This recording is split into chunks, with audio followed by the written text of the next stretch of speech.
Vénus a un cycle précis et elle revient, donc, c'est le cycle des nœuds, tous les 18-19 ans, dans le signe de la Balance. Ça, c'est le nœud sud. Le cycle de Vénus est beaucoup plus court.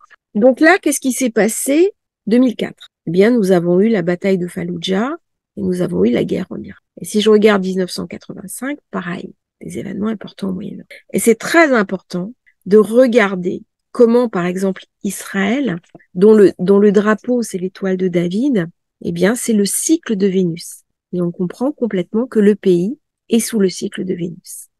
Alors, Vénus qui arrive là, on va faire un petit peu le thème de son transit, et puis elle va se charger, bien sûr, des énergies du nœud sud, et elle va peut-être amener certaines perspectives. Voilà.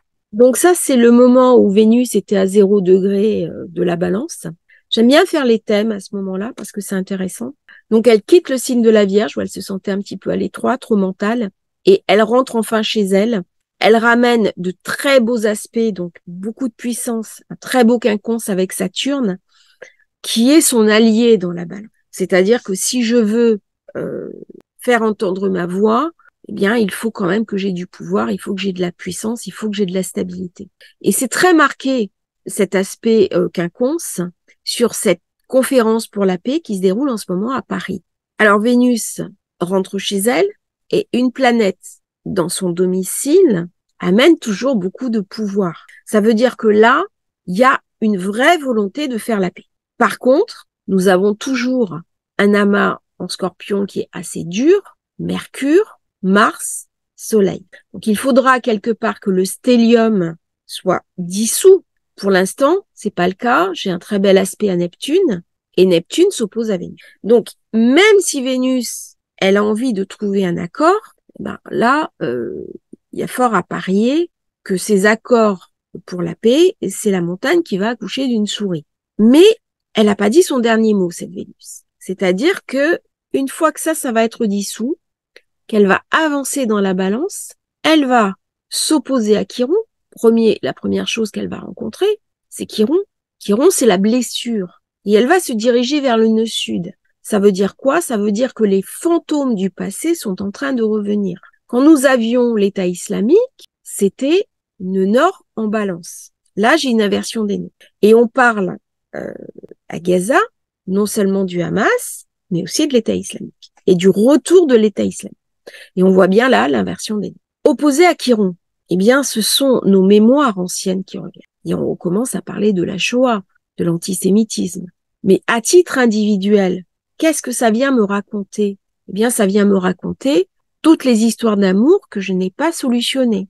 Il y a par exemple des personnes qui ont eu un amour perdu et puis ils sont passés à autre chose. Eh bien, durant cette période où Vénus va passer en Balance, il se peut qu'il y ait des contacts avec des amours perdus, des histoires qui se retrouvent, qui se renouent et des histoires qui recommencent. Donc, nous sommes sur un cycle de recommencement. C'est-à-dire que, affectivement, bien sûr, ça va être une période pour aimer, pour tomber amoureux, pour faire des rencontres, quelles que soient les configurations en présence. C'est-à-dire que quand le ciel est sombre, il y a une propension de l'individu à rencontrer l'autre. C'est instinctif.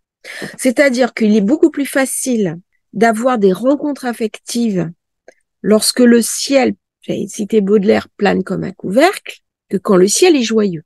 On peut imaginer le contraire. Mais dans la réalité, c'est quand je me sens anxieux, que je me sens en danger, que mon instinct va prendre le dessus et que je vais être plus à même de faire des concessions pour que l'autre entre dans ma vie. Là, on vient parler d'instinct. Et Vénus est une planète instinctive.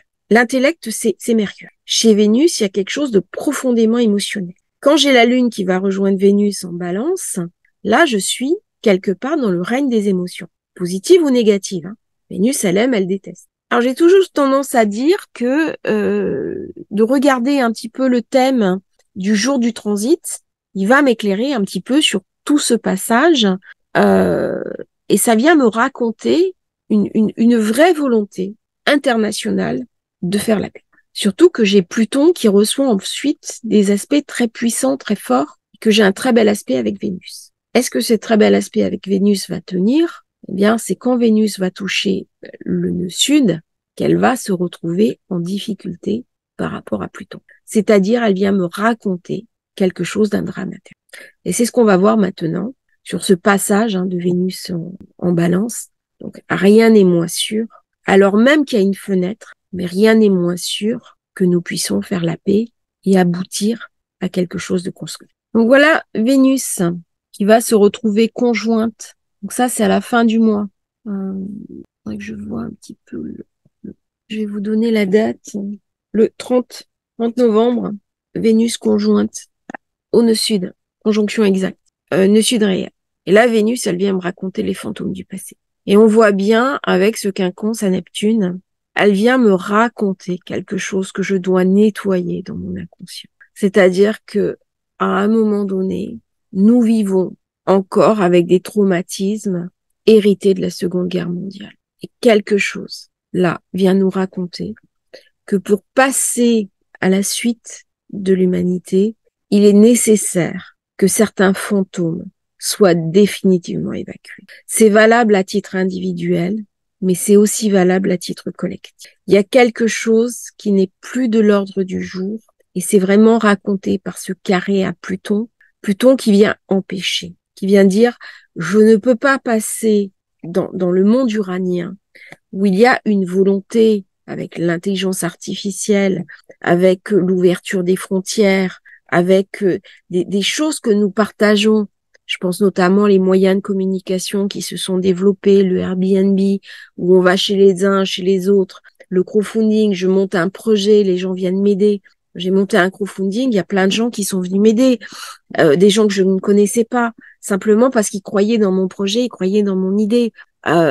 Et je vois bien quand, par exemple, je monte une idée et que j'ai affaire à des gens qui fonctionnent sur l'ancien monde, ils sont plus d'aujourd'hui, ça crée un décalage. Eh bien, c'est aussi ça que Vénus carrée à Pluton vient me raconter. Elle vient me dire, est-ce que tu appartiens à l'ancien monde, parce que je suis au nœud sud, ou est-ce que tu appartiens au nouveau monde? Et le nouveau monde, de toute façon, il va être déterminé par Pluton en Verseau. En sachant que Vénus, elle domine le Taureau.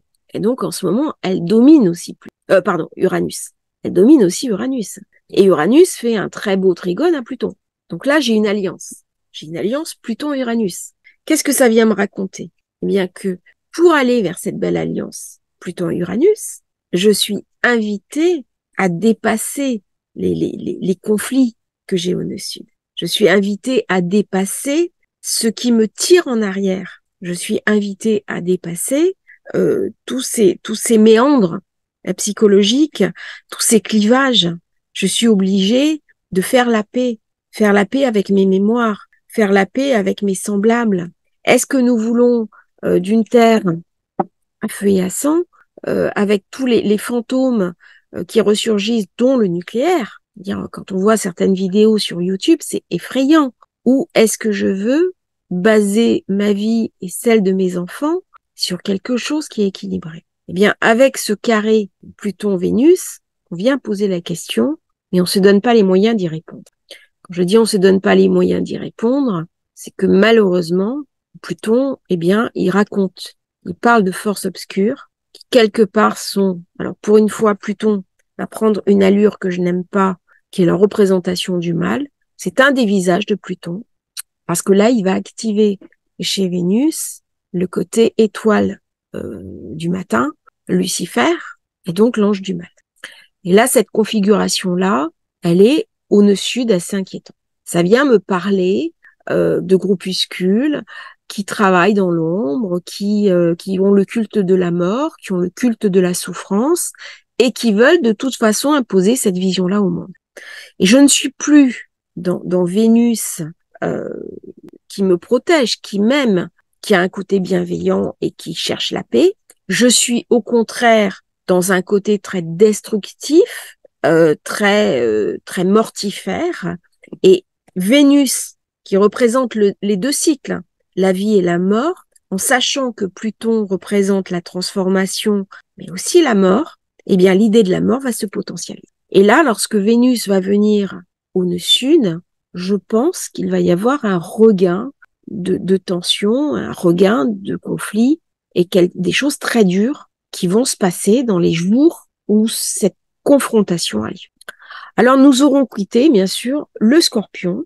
Alors, certains vont me dire, oui, alors ça, si on regarde le ciel de naissance, on aura quitté le Scorpion, mais nous serons en Sagittaire, le stellium sera en Sagittaire, donc Mercure, Soleil, Mars, et un très beau quinconce à Jupiter. Jupiter est une planète très positive, c'est une planète qui enfle, mais elle enfle aussi les conflits. Et la maison 9, eh bien, c'est aussi le religieux. C'est-à-dire que dans certains côtés, si je parle d'extrémisme, eh bien, je parle de maison 9 et de maison 12. Et si je regarde bien, en maison 12, j'ai quoi? Symboliquement, en poisson, eh bien, j'ai Neptune. Et nous savons que depuis que Neptune est rentré en poisson, eh bien, la question du fondamentalisme se pose, la question du durcissement des positions religieuses, hein.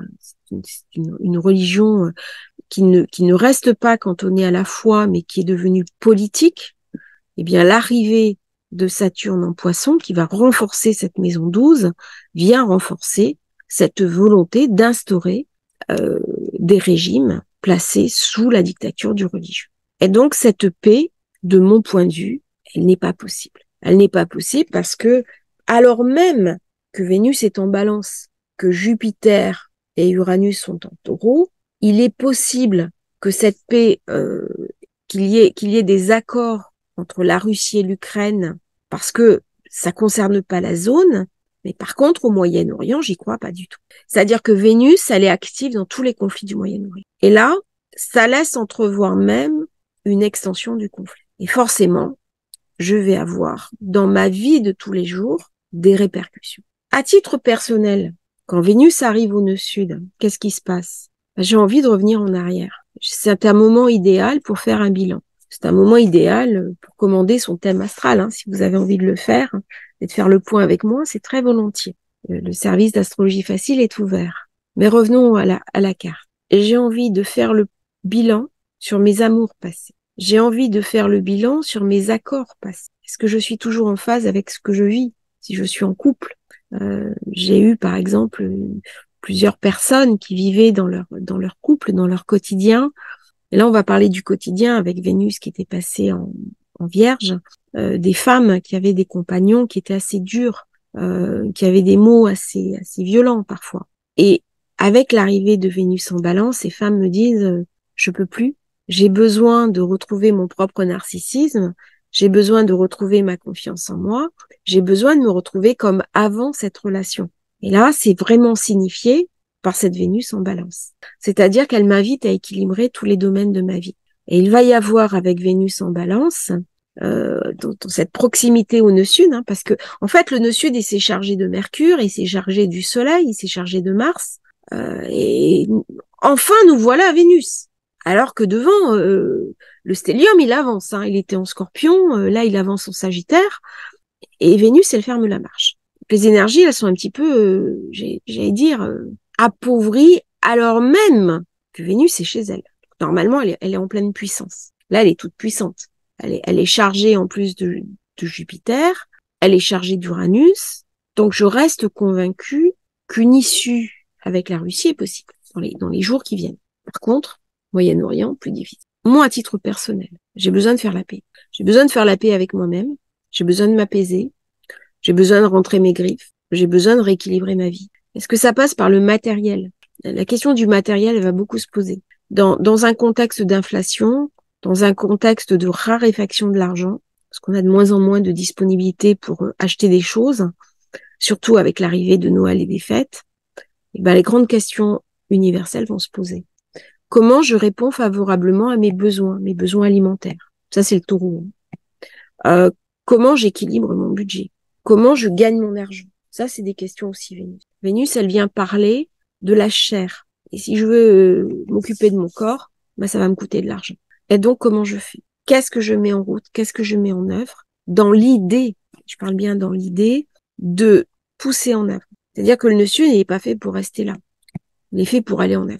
Et aller en avant, c'est le nœud nord et c'est Mars. C'est-à-dire qu'à un moment donné, Vénus me renvoie à une configuration un peu plus guerrière et qui va se solutionner quand le nœud nord va rencontrer Chiron. C'est-à-dire que là, je vais être amenée à guérir quelque chose de beaucoup plus ancien que ce à quoi je m'attendais. Chiron, il vient parler de guérison et parfois de guérison impossible. Lorsqu'il y a eu des traumatismes collectifs des syndromes de choc post-traumatique au plan collectif, on peut pas les éliminer comme ça sur un claquement de doigts.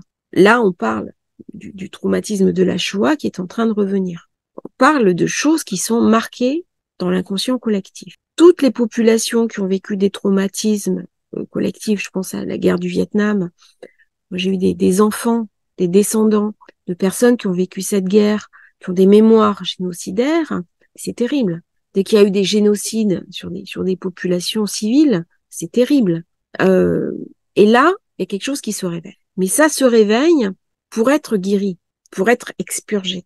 Et j'ai ce renforcement du mal, de l'idée du mal, parce qu'il y a aussi dans le monde, et c'est vrai que mes dernières vidéos ont été un peu plus manichéennes, un peu plus spirituelles, je m'en excuse, c'est aussi les configurations en présence qui font ça. Le conflit au Moyen-Orient, c'est un conflit qui reste religieux. C'est un conflit où on est invité à relire les eschatologies pour comprendre ce qui se passe. Si j'ai pas la carte du monde de l'autre, je peux pas comprendre les forces en présence. Eh bien, c'est ça que Pluton-Vénus vient me raconter. C'est-à-dire, où est le bien, où est le mal. Et là, pour répondre à cette question, qui est pas facile, eh bien, je suis invitée à me centrer sur le cœur. Je suis invitée à regarder ce qui s'est passé avec l'État islamique, ce qui s'est passé au passé dans les attentats que nous-mêmes, nous avons subis, nous avons vécu en France. Lorsqu'il y a eu 2004, il y a eu des otages et la période se reproduit. Donc, cette idée, parce que tout est flouté, eh bien, c'est Neptune qui va me l'amener et c'est aussi Mercure. Mercure, à ce moment-là, alors, quelle réponse Mercure peut m'amener? Eh bien, je viens de l'avoir. C'est vrai je dis toujours, un thème, ça s'ouvre comme un livre. Eh bien, Mercure vient m'amener un cadeau qui est le centre galactique. Le centre galactique, c'est une porte sur la conscience universelle. C'est une porte sur une compréhension où lorsqu'une planète rentre sur le centre galactique, elle acquiert une puissance comme si elle était connectée au divin. Et là, j'ai une très belle alliance, alors même que Mercure est en exil, mais justement, c'est-à-dire que on parle beaucoup de la diaspora, on parle beaucoup de l'exil, on parle beaucoup de la fuite en Égypte, de la fuite d'Égypte. Je suis exilée. On parle de ces âmes aussi qui sentent que sur Terre, elles sont exilées hors du sacré. Eh bien, cette mémoire d'exil que je porte par Mercure, elle rencontre favorablement Jupiter, qui est en Taureau. Et donc, c'est l'alliance. Et là, je parle d'alliance du couple Jupiter-Mercure entre cette intelligence, cette compréhension qui va permettre d'apaiser Vénus. Et à ce moment-là, par ce très beau sextile Vénus-Mercure, mais Mercure acquiert énormément de force, énormément de puissance. Là, ça va passer par la tête, ça va passer par la réflexion, et ça va m'envoyer dans une compréhension que Vénus peut saisir par ce quinconce à Neptune. Et là, je vais me sentir habitée. Il y a une histoire de la foi. C'est-à-dire qu'au moment les plus sombres de l'humanité, au moment les plus douloureux, au moment des guerres, il y a un regain de foi, il y a un regain de compréhension qui passe au-delà des mots, au-delà du verbe, comme si le verbe arrivait à créer. Et là, on rentre dans quelque chose qu'on appelle le miracle. Et il y en a eu de miracles pendant la Seconde Guerre mondiale, où une bombe est tombée sur une église à Mostar. Tout le village, tous les gens de la ville étaient dans l'église à ce moment-là, et ça aurait pu faire un carnage et la bombe n'a pas explosé. Donc elle avait été larguée. Malte est une île qui a été plus bombardée que Londres par Hitler, qui voulait absolument empêcher un débarquement au sud, l'invasion de la Sicile, qui en effet, c'est ce qui s'est passé, c'est que MacArthur est venu à Malte, les bateaux américains ont organisé le débarquement en Sicile, donc les Allemands ont été pris par les Alliés en sandwich, débarquement en Normandie au nord, débarquement en Sicile au sud, et c'est parti de Malte. Eh bien, le miracle de Mostar, cette bombe n'a pas explosé. Et il y a comme ça des événements durant toutes les guerres qui sont de l'ordre du miracle. Ça dépasse ce qui est habituellement admis de comprendre, d'entendre ou de percevoir. Mais dans tous les moments où il y a danger, dans tous les moments où nous sommes confrontés à l'infâme, il y a en nous, si on se connecte et si on a aussi cette lumière en soi, une espèce de foi immanente qui va jaillir hors de nous. Eh bien, c'est cette foi immanente alors même que nous sommes dans des sociétés très matérielles, très matérialistes, qui est invité à jaillir hors d'eux. Ce n'est pas une foi euh, extrémiste. C'est même l'inverse. C'est-à-dire, je n'ai pas besoin des hommes pour parler au divin. Je suis en contact direct avec lui. C'est Moïse sur le mont Sinaï qui se met à parler au divin. C'est chacun de nous qui, à un moment donné, va se relier du sens de ce qu'il a à faire. Quelle place. Et c'est ce qui s'est passé pendant la Seconde Guerre mondiale, puisque Vénus, elle parle du passé, de ce pourcentage infime d'hommes et de femmes qui ont décidé de résister à l'envahisseur. C'était la résistance. Eh bien voilà l'exemple d'un quinconce, Vénus-Neptune, où on va s'engager, on va même risquer sa vie parce qu'on croit en quelque chose et qu'on refuse de tourner la tête. Dans ce moment-là de l'histoire, c'est un moment très sombre, beaucoup ne savaient pas ce qui se passait. Beaucoup n'avaient pas la vérité. Mais il y avait un certain nombre de personnes qui avaient la vérité et qui ont préféré tourner la tête. Le monde d'aujourd'hui ne serait pas le même sans ces personnes. On estime ça à 9-10% de la population qui ont pris des risques et qui parfois l'ont payé de leur vie. Sans ces risques-là, eh bien, les débarquements n'auraient pas été possibles. Certains de ces hommes et de ces femmes n'ont même pas été décorés et leur nom n'a pas été porté sur le livre des justes, mais je dirais au grand tribunal, non pas des hommes, mais du divin. Si on croit en l'astrologie, c'est qu'on croit quand même qu'il y a quelque chose qui nous dépasse, même si on ne se l'avoue pas. C'est pas une vidéo pour faire du prosélytisme, mais je crois qu'à un moment donné, il faut aussi être honnête avec soi. Soit on ne croit en rien, donc à ce moment-là, on va dire, l'astrologie, c'est des cycles. Mais à ce moment-là, pourquoi ça marche? Parce que, bon, ok, la Lune a une action sur le féminin, sur les cycles des femmes, sur le cycle des marées. C'est de l'attraction. Mais comment ça se fait que mon thème de naissance marche? Comment ça se fait que quand j'analyse un thème de personne que je ne connais pas, mais j'arrive à voir le plus intime d'elle? Et ce qu'elle me dit, attendez, j'ai même pas discuté avec vous, vous savez pas qui je suis, vous me sortez des analyses qui sont stupéfiantes de vérité. Donc, à un moment donné, il faut se poser la question. Est-ce que il y a que deux voies, hein. Ou je suis sur une voie astrologique, mais à ce moment-là, j'admets l'idée d'une foi, ou alors je reste sur quelque chose de très matériel, puis moi, je m'intéresse à ça, en passant, c'est un amusement. Ce qui n'est pas dérangeant pour moi, hein, je précise bien. Mais ce quinconce Neptune-Vénus, à titre individuel, à fortiori dans le poisson, là, ça va activer tous les gens qui sont poissons.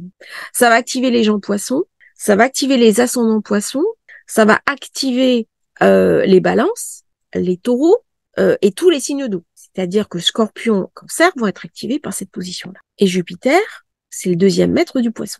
C'est pour ça aussi que j'ai le passage.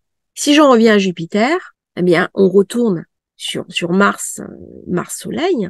Et là, Mars-Soleil, eh bien, j'ai aussi la réponse en maison 3.